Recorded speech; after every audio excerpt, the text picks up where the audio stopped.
तर मुंबई लोकल बॉम्बस्फोट आरोपींना नुकसान भरपाई द्या, मुसलमान संघटनांनी आता ही मागणी केलेली आहे।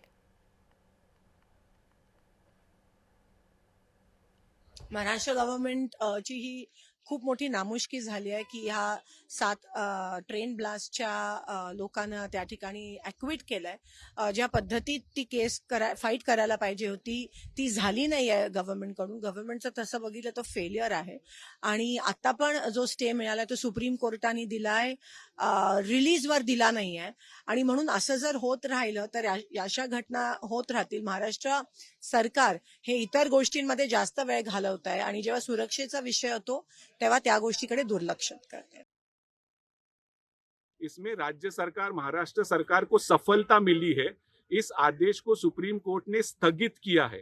ये क्यों स्थगित किया है? महाराष्ट्र सरकार का कहना था ये आदेश दूसरे मको का आरोपी और कथित आतंकवादी इस्तेमाल कर सकते हैं। तो सुप्रीम कोर्ट ने कहा कि जो 11 लोग अब बाहर है जेल से, वो बाहर ही रहेंगे, उनको नोटिस इशू की जाएगी, उनका रिप्लाई, रिजॉइंडर वगैरह सब होगा और बाद में सुप्रीम कोर्ट इसमें एक तो बॉम्बे हाई कोर्ट का जो डिसीजन है वो अपहोल्ड कर सकती है या फिर उसको पलटा सकती है। आणि याच संदर्भात बोलताना सरकारी वकील महाधिवक्ता तुषार मेहता काय म्हणाले पाहूयात।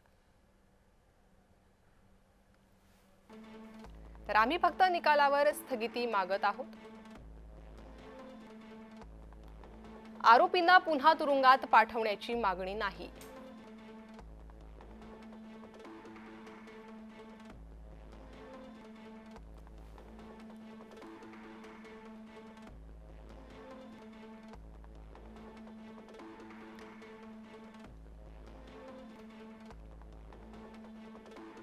या संदर्भात न्यायालयाने नेमका काय निकाल दिलाय पाहूयात।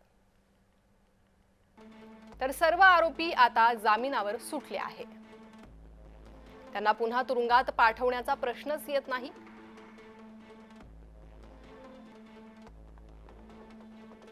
तर कोर्टात काय झालं ते आपण पाहतोय।